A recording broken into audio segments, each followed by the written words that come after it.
আন্তর্জাতিক অপরাধ ট্রাইব্যুনালে আজকে সাবেক প্রধানমন্ত্রী শেখ হাসিনার মামলায় ৫৪তম সাক্ষী হিসাবে এই মামলার তদন্তকারী কর্মকর্তা তার জবানবন্দি প্রদান সমাপ্ত করেছেন। ডিফেন্স কাউন্সিলের পক্ষ থেকে জাস্ট একটি প্রশ্নের মাধ্যমে জেরা শুরু হয়েছে এবং আগামী সোমবার এই মামলায় তদন্তকারী কর্মকর্তার পরবর্তী জেরা চলবে। এই মামলায় তদন্তকারী কর্মকর্তা উল্লেখযোগ্য যে বিষয়গুলো ট্রাইব্যুনালের সামনে এনেছেন তা হলো, উনি ওনার তদন্তকালে ৯২টি ডকুমেন্টারি এভিডেন্স কালেক্ট করেছেন, ৩৭টি বস্তু প্রদর্শনী মানে সিডি, ডিভিডি, পেন ড্রাইভ, বই এই সকল ডকুমেন্টারি এভিডেন্স জব্দ করে ট্রাইব্যুনালে দাখিল করেছেন। এই সকল মিলিয়ে প্রায় ১৪,০০০ পৃষ্ঠার ডকুমেন্টারি এভিডেন্স উনি এখানে দাখিল করেছিলেন। তার মধ্যে পাঁচটি ভলিউমে তথ্যসূত্র উনি দাখিল করেছেন এবং ৮টি ভলিউমে তিনি দালিলিক প্রমাণপত্র দাখিল করেছিলেন।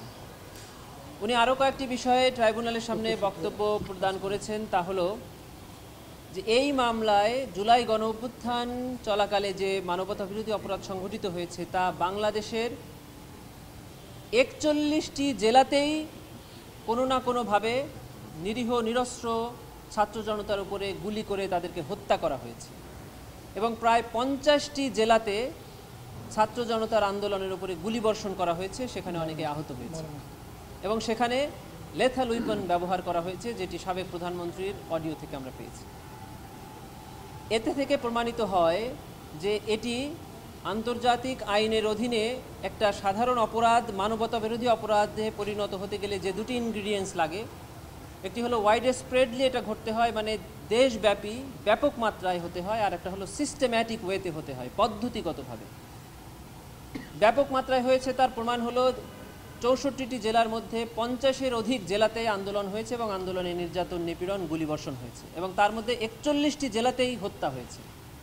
সিস্টেম্যাটিক হয়েছে কেন, উনি তার বর্ণনায় বলেছেন যে এখানে যাদেরকে হত্যা করা হয়েছে তারা সকলেই একই গোষ্ঠীর, অর্থাৎ তারা সকলেই ছিল আন্দোলনকারী, আর যারা এখানে আক্রমণকারী তাদেরও পরিচয় একটি, তারা হলো আইন শৃঙ্খলা বাহিনীর সদস্য এবং তারা হলো দলীয় আওয়ামী লীগ বা ১৪ দলীয় জোটের সন্ত্রাসী অথবা সশস্ত্র ক্যাডার বাহিনী।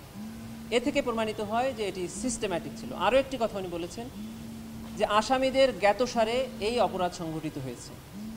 যাত্রাবাড়িতে তৎকালীন স্বরাষ্ট্রমন্ত্রী এবং আইজিপিকে ওখানকার ডিসি মোবাইলে গুলি করার ভিডিও ধারণ করে তাকে প্রদর্শন করছেন এবং বলছেন, স্যার গুলি করি, মরে একটা, আহত হয় একটা, বাকিটি যায় না স্যার। এর মাধ্যমে প্রমাণিত হয়েছে যে এই অপরাধসমূহ আসামিদের জ্ঞাতসারে সংঘটিত হয়েছে এবং আন্তর্জাতিক আইনে মানবতা বিরোধী অপরাধের অন্যতম ইনগ্রিডিয়েন্টস হলো যে এই নিপীড়ন সাধারণ মানুষের উপরে পরিচালিত হতে হবে এবং টার্গেটেড পিপল হতে হবে।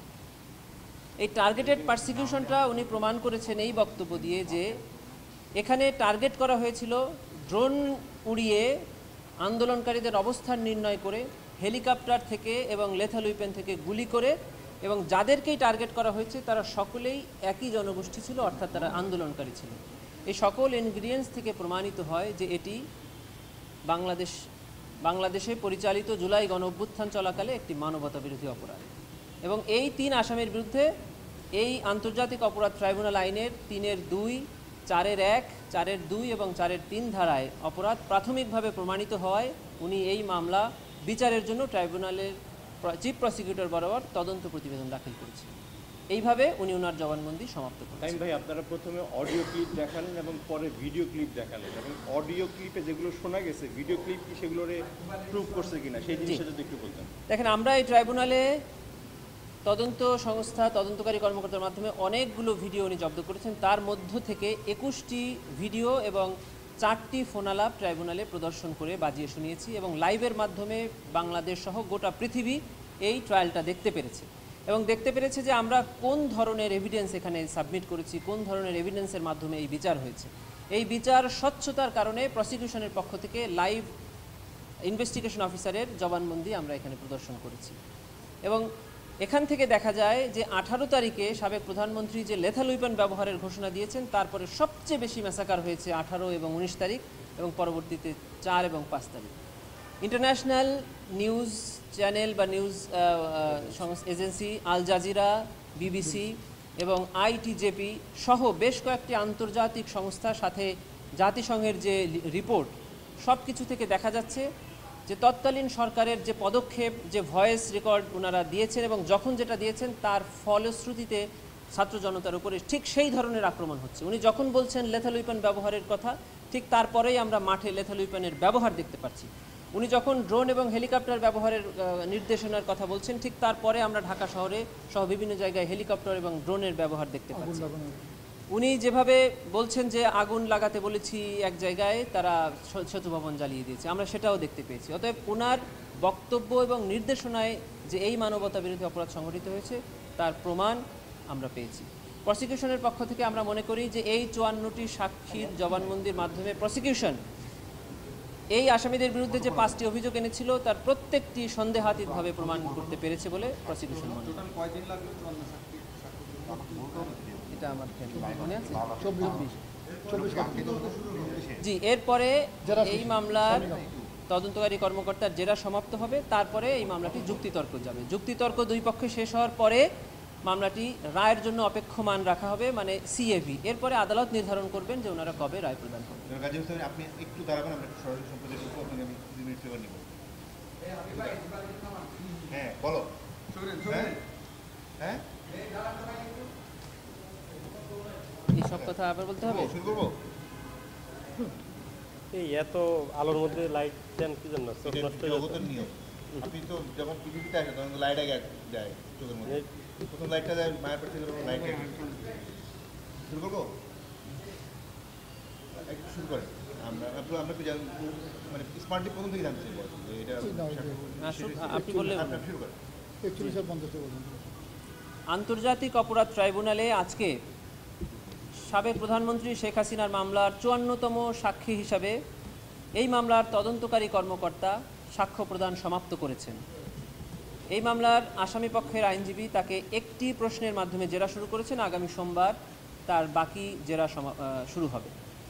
এই মামলায় তিনি যে উল্লেখযোগ্য বিষয়ে জবানবন্দি প্রদান করেছেন তার মধ্যে অন্যতম বিষয় হলো যে জুলাই গণঅভ্যুত্থান চলাকালে গোটা দেশে যে মানবতা বিরোধী অপরাধ পরিচালিত হয়েছিল তা ছিল ওয়াইড স্প্রেড, সিস্টেম্যাটিক এবং targeted persecution on civilian population. অর্থাৎ পদ্ধতিগতভাবে ব্যাপক মাত্রায় টার্গেট নির্ধারণপূর্বক সাধারণ জনতার উপরে এই পারসিকিউশনটা করা হয়েছে। তার প্রমাণ হিসাবে উনি বলেছেন যে বাংলাদেশের 64টি জেলার 41টি জেলাতেই এই হত্যাকাণ্ড সংঘটিত হয়েছে এবং তা তিনি ডকুমেন্টারি এভিডেন্স দাখিলের মাধ্যমে প্রমাণ করেছেন। শুধু তাই নয়, এখানে 50টির অধিক জেলাতে নিপীড়ন পরিচালিত হয়েছে। সাথে সাথে এখানে যে ছাত্র জনতার উপরে আক্রমণ করা হয়েছে সেখানে আক্রমণকারী এবং আক্রান্ত ব্যক্তির পরিচয় উনি দিয়েছেন যে আক্রমণকারীরা ছিল সকলেই একই গোষ্ঠীর, অর্থাৎ আইনশৃঙ্খলা বাহিনীর সদস্য এবং তৎকালীন ক্ষমতাসীন আওয়ামী লীগের দলীয় বাহিনী। আর যারা আক্রান্ত ছিল তারা সকলেই ছিল আন্দোলনকারী নিরীহ নিরস্ত্র ছাত্র জনতা। এর মাধ্যমে প্রমাণিত হয় যে এটি একটি মানবতা বিরোধী অপরাধ। শুধু তাই নয়, তিনি ওনার জবানবন্দিতে 92টি প্রদর্শনী অর্থাৎ 92টি ডকুমেন্টারি এভিডেন্স এক্সিবিট করেছেন এবং 37টি বস্তু প্রদর্শনী অর্থাৎ সিডি, ডিভিডি, বই, ডিস্ক, ম্যাগাজিন, গুলি, পিলেট যেগুলো আহতদের শরীর থেকে বের হয়েছে, নিহতদের কাছে পরিবারের কাছে পাওয়া গিয়েছে, সেগুলো ট্রাইব্যুনালে উনি দাখিল করেছেন। বিভিন্ন হাসপাতাল থেকে প্রাপ্ত মেডিকেল ডকুমেন্টস এগুলো উনি জব্দ করেছেন। এরকম প্রায় 14,000 পৃষ্ঠার ডকুমেন্টারি এভিডেন্স উনি এখানে দাখিল করেছিলেন। তার মধ্যে 5টি হলো তথ্যসূত্র, যেটি এই বিগত সময়ের বিভিন্ন পত্রপত্রিকা, আর 8টি হলো ডকুমেন্টারি এভিডেন্স। এইভাবে উনি ওনার সাক্ষ্য প্রদানের মাধ্যমে এই মামলায় সাক্ষী সমাপ্ত হয়েছে বলে আমরা মনে করি। এই মামলা তো আর মাত্র 2টা ধাপ আছে, একটা হলো আর্গুমেন্ট, এরপরে হলো রায়। সেক্ষেত্রে এই অক্টোবরে কি রায় হতে পারে? জি, প্রসিকিউশনের পক্ষ থেকে আমাদের বক্তব্য হলো যে এই 54টি সাক্ষীর জবানবন্দির মাধ্যমে প্রসিকিউশন মনে করে যে এই মামলা যে 5টি অভিযোগ আনা হয়েছিল আসামিদের বিরুদ্ধে, প্রত্যেকটি অভিযোগই সন্দেহাতীতভাবে আমরা প্রমাণ করতে সক্ষম হয়েছি। এবং এরপরে আরেকটি ধাপ, সেটি হলো যুক্তিতর্ক। তারপরে এই মামলাটি সিএভি অর্থাৎ রায় ঘোষণার জন্য নির্ধারিত হবে। এরপরে আদালত নির্ধারণ করবেন যে কবে এটি রায় ঘোষণা হবে।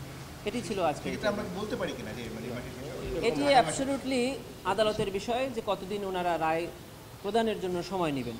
আমরা মনে করছি যে খুব অল্প সময়ের মধ্যে এই মামলার সাক্ষ্য গ্রহণ এবং যুক্তিতর্ক শেষ হবে।